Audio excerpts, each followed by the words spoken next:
I am acutely aware that you have not elected me as your president by your ballots. So I ask you to confirm me as your president with your prayers. And I hope that such prayers will also be the first of many. If you have not chosen me by secret ballot, neither have I gained office by any secret promises. I have not campaigned either for the presidency or the vice presidency. I have not subscribed to any partisan platform. I am indebted to no man, and only to one woman, my dear wife, as I begin this very difficult job. I have not sought this enormous responsibility, but I will not shirk it. Those who nominated and confirmed me as vice president were my friends and are my friends. They were of both parties, elected by all the people and acting under the Constitution in their name. It is only fitting, then, that I should pledge to them and to you that I will be the president of all the people. Thomas Jefferson said the people are the only sure reliance for the preservation of our liberty. And down the years, Abraham Lincoln renewed this American article of faith, asking, is there any better way for equal hope in the world?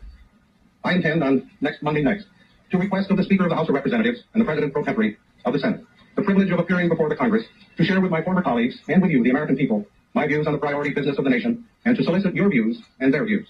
And may I say to the Speaker and the others, if I could meet with you right after these remarks, I would appreciate it.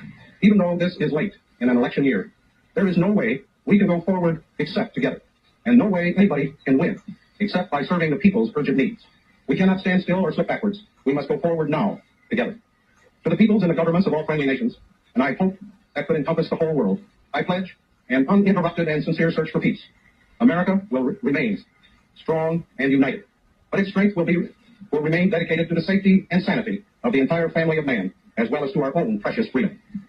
I believe that truth is the glue that holds government together, not only our government, but civilization itself. That bond, though stained, is unbroken at home and abroad.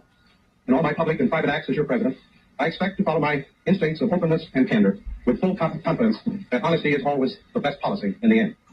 My fellow Americans, our long national nightmare is over. Our Constitution works. Our great republic is a government of laws and not of men. Here, the people rule. But there is a higher power. By whatever name, we honor him, who ordains not only righteousness but love, not only justice but mercy.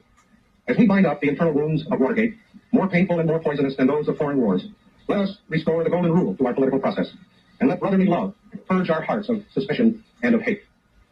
In the beginning, I ask you to pray for me.